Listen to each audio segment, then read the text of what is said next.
Քրիստոս հարյավ իմերելոց եւ համբարձավ փառոք արհայր։ Իսկ 11 աշակերտները գնացին Գալիլեային լեռը, ուր Հիսուս իրենց հետ ժամադրվել էր։ Երբ նրան տեսան, երկրպագեցին նրան, իսկ ոմանք երկմտեցին։ Հիսուս մոտենալով խոսեց նրանց հետ եւ ասաց. Ինձ է տրված ամեն իշխանություն երկնքում եւ երկրի վրա։ Ինչպես Հայրն ինձ ուղարկեց, ես էլ ձեզ եմ ուղարկում։ Գնացեք, ուրեմն աշակերտ դարձեք բոլոր ազգերին, նրանց մկրտեցեք Հոր եւ Որդու եւ Սուրբ Հոգու անունով, ուսուցանեցեք նրանց պահել այն բոլորը, ինչ որ ձեզ պատվիրեցի, եւ ահա ես ձեզ հետ եմ բոլոր օրերում մինչեւ աշխարհի վախճանը։ Այսօր 40-րդ օրն է մեր Տեր Հիսուս Քրիստոսի հրաշափառ հարության, եւ մենք 40 օրեր շարունակ տոնում ենք հարությունը։ Եվ 40-րդ օրը իր հարությունից հետո մի բան տեղի ունեցավ, մի դեպք տեղի ունեցավ, մի հրաշալիք տեղի ունեցավ, որի մասին քիչ առաջ այստեղից ընթերցվեց Գործք առաքելոցում, թե ինչպես Քրիստոս աշակերտների հետ բարձրացավ Ձիթենյաց լեռը, վերջին պատվերները տվեց աշակերտներին եւ աշակերտներին օրհնելուց հետո աշակերտների աչքերի առաջ կտրվեց գետնից եւ բարձրացավ երկինք։ Աշակերտները զմայլված, ապշած դիտում էին այդ տեսարանը, կամաց Հիսուս բարձրացավ եւ մի լուսեղեն ամպ ծածկեց Հիսուսին աշակերտների աչքերից։ Եվ երկու հրեշտակներ հայտնվեցին, որոնք ասացին, որ այն Հիսուսը, որի բարձրանալը դուք տեսաք, նորից պիտի գա Հոր փառքով։ Այսօր համբարձման տոնն է։ Համբարձումը լրումն է, ավարտն է, կատարումն է Քրիստոսի երկրավոր տնօրինական խորհուրդների, մարդու փրկagorցության խորհրդի վերջին կետն է երկրի վրա, որ Քրիստոս կատարեց։ Հարություն առավ Քրիստոս, մենք ուրախանում ու ցնծում ենք, որտեղ մեր Տերը հաղթեց մահվանը եւ հարություն առավ։ Կյանքը հաղթանակեց մահվան հանդեպ։ Բայց այս հարության հաղթանակը կիսատ կլներ, եթե Քրիստոս չհամբարձվեր երկինք։ Այսինքն հարությունից հետո ինչ եղավ։ Քրիստոս ցույց տվեց, թե ուր պիտի լինեն հարությալները, հարության արժանացածները, պիտի լինեն երկնքում Աստծո արքայության մեջ, եւ այսօր այս տոնն է։ Քրիստոս բացեց երկնքի փակված ճանապարհը մարդու առաջ, եւ մարդկային բնությունը առավ իր վրա եւ տարավ երկինք եւ բազմեցրեց Հոր Աստծո աջ կողմում։ Ասել է թե արքայության մեջ։ Աչը արքայությունն է, աչը երանությունն է, աչը փրկությունն է։ Քրիստոս այսօր մեզ ցույց տվեց, թե ինչ է սպասվում բոլոր նրանց, ովքեր կհավատան Քրիստոսին, ովքեր կընթանան Քրիստոսի ետևից, Քրիստոսի պատգամով եւ Քրիստոսի ճանապարհով։ Ինչ է սպասվում։ Սպասվում է երկինք համբարձում եւ երկնքի արքայության մեջ, երանության մեջ հանգչում, օրհնություններ ստանալ։ Քրիստոս վերջին պատգամները տվեց առաքյալներին համբարձումից առաջ եւ ինչ ասեց։ Ասում է օրհնեց նրանց, ասեց ինձ է տրված ամեն իշխանություն երկնքում եւ երկրի վրա։ Ով ունի ամեն իշխանություն երկնքում եւ երկրի վրա։ Միայն Աստված։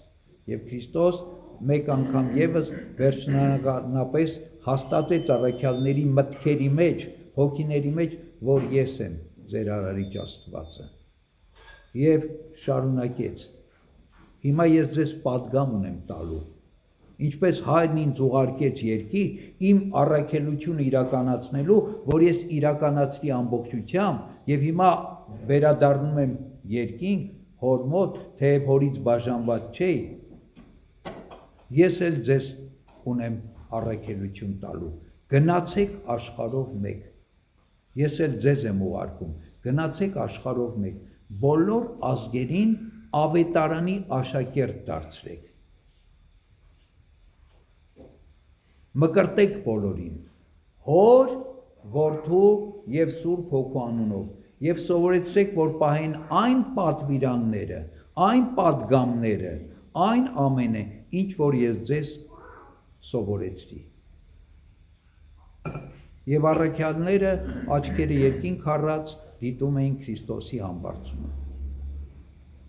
Հետո ինչ արեցին,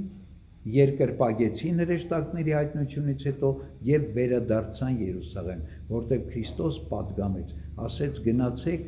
Երուսաղեմ եւ սպասեք մինչեւ վերևից ավետի սկառնեք։ Այսինքն սպասեք Սուրբ Հոգու գալստյանը, որը տեղի ունեցավ 10-րդ օրը, որը պիտի մենք նշենք այսօրվանից հաշված 10-րդ օրը, հոգեգալստյան տոնը։ Մեր Տեր Հիսուս Քրիստոսի պատգամն էր առաքյալներին եւ առաքյալների միջոցով մեզ բոլորիս, որ մենք բոլորս սովորենք ավետարանը, որ մենք բոլորս դառնանք ավետարանի աշակերտներ։ Երբեմն մարդկանց հարցնում ես, ասում ես ավետարան կարդում ես, եւ պատասխանը երբեմն լինում է, եթե դրական, այսպիսի պատասխան, կարդացել եմ։ Ես հարցնում եմ, ասում եմ, երբ ես կարդացել։ Ասում եմ, ենթադրենք 1 տարի առաջ, կամ 3 տարի առաջ, կամ 5 տարի առաջ, կամ չգիտեմ 10 տարի առաջ։ Ասում եմ, դու հաց երբ ես կերել վերջի անգամ, 3 կամ այսօր։ Ավետարանը մեր հոգու հացն է։ Քրիստոսն ասեց ոչ միայն հացով կապրի մարդ, այլ Աստծո խոսքով։ Ավետարանը մենք պիտի ամեն օր կարդանք, անընդհատ կարդանք, միշտ կարդանք ավետարանը։ Որովհետև ավետարանը մեր հոգին սնուցում է, մեր հոգին կենդանացնում է, մեր հոգին կենդանի է պահում։ Եվ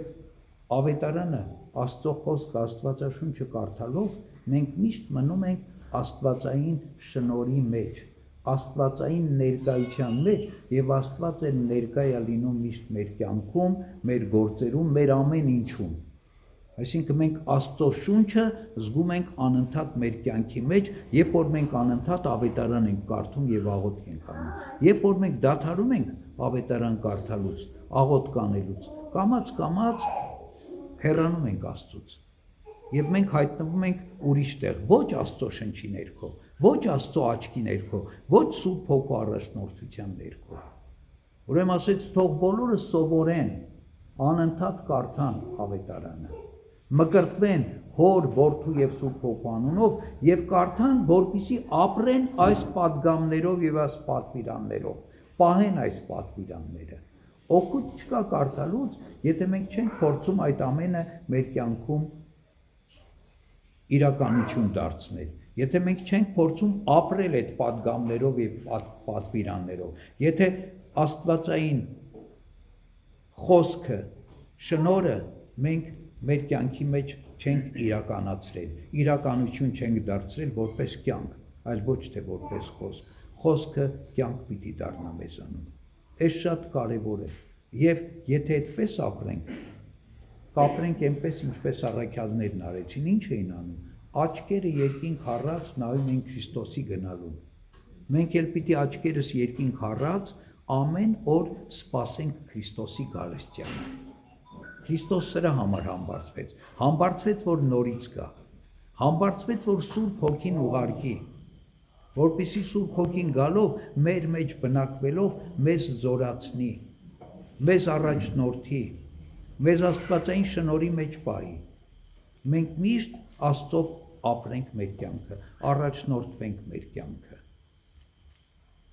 Եվ